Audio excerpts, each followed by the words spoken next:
Bay at gabay ng magulang ay kailangan sa mga batang manonood. GMA News and Public Affairs. Walang ginikilingan, walang pinoprotektahan, walang kasinungalingan, serbisyong totoo lang.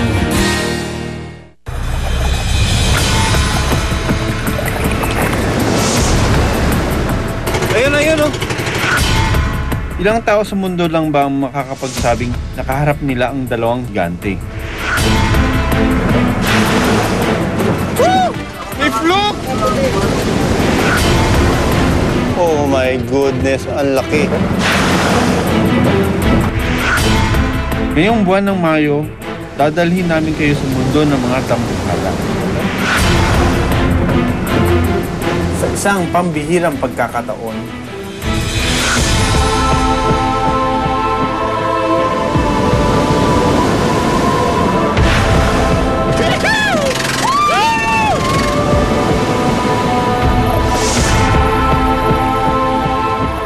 ito ang kwento ng dalawang balyena.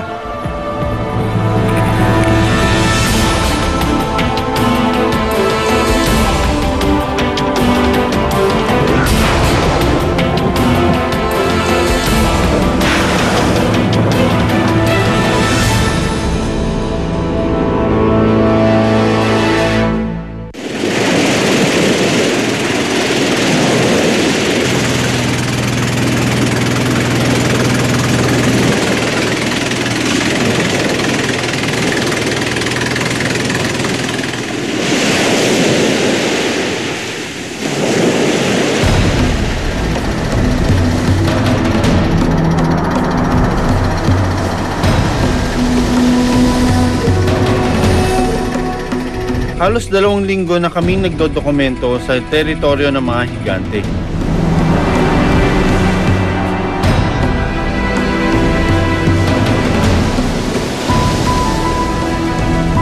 We don't only want to film the whales because they're big, but we also want to film them because we want to know their behavior, and then kukunti lang nakakapag-aral sa kanila. So gusto namin makakontribute at may document itong mga whales na ito.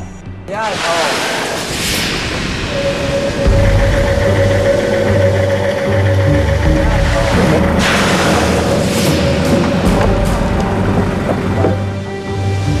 Nakaharap namin ang aming unang dambuhala, ang Brodus whale.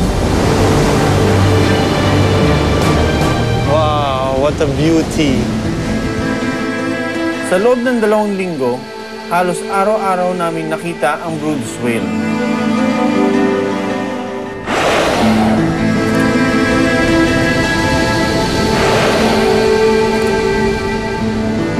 Ayun, oh.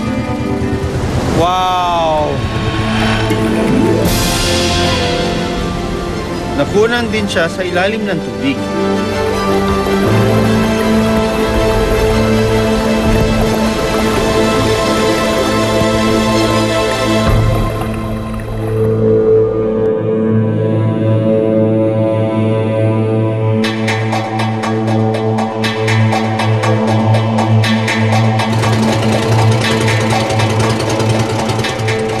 Panahon naman maganda, no? Hindi siya masyadong mainit. Tama-tama lang yung hangin. Si kaibigang Brodus. Pero ang blue whale na pinakamalaking hayop sa balat ng lupa, makikita pa kaya naming muli? May mga nakita naman tayo, mga pa isa-isa, pa dalawa-dalawa. Pero iba yung nila, iba yung gising nila ngayon.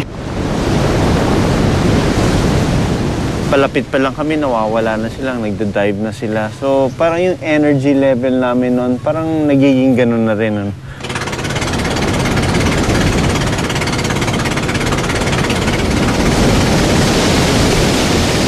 Nakikita 4 na oras na tayong iniikot, pero sadyang madalang yung mga magpakita yung mga dolphins at saka whales ngayon, no? Siguro may kinalaman tong araw na ito sa pagiging tamad ng lahat, no? Yung mga dolphin, tinatamad. Si Brodus whale, tinatamad. Kami, parang ang sakit ng katawan namin. There's something about today, na They just didn't show up. Maya-maya lang, naging mas malaki na ang mga alon. Delikado na ang ganitong paglaot.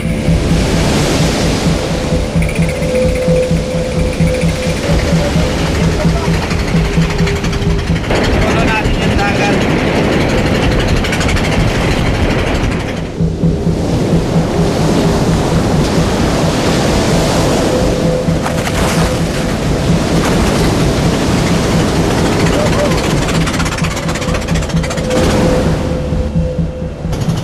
Kung wala kami makita, ang lakas-lakas ng alon, syempre, the call for our safety is with our captain, si Kuya Sani. He knows if we're going to be in danger.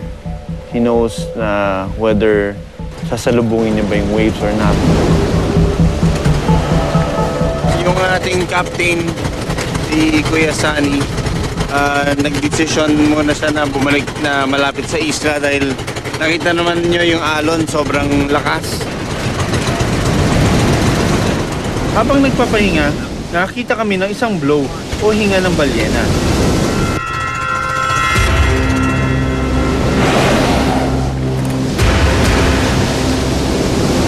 Kitang-kita yung blow ng whale dito, no? Pero hindi pa natin alam kung anong klaseng whale yon dahil parang consecutive 3 blows within a span of mga ilang seconds lang.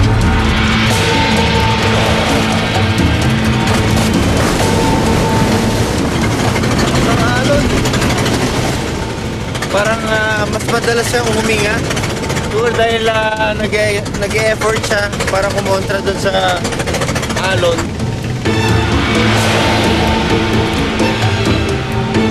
Napapansin natin, kada ahon niya, yun yung malakas.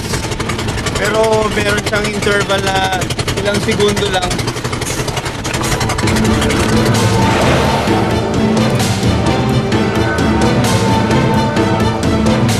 Yung pinaka-island, nakikita mo yung contrast ng blow doon na aside from noticing that it was more frequent, it looked higher. You know, parang ang taas-taas ng blow niya.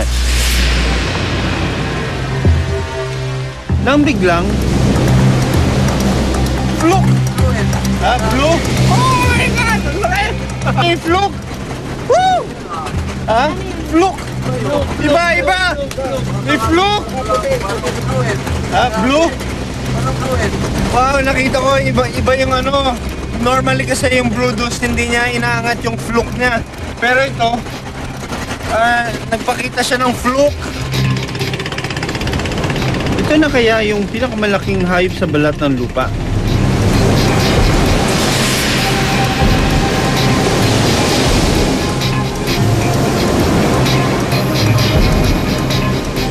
Pagkatapos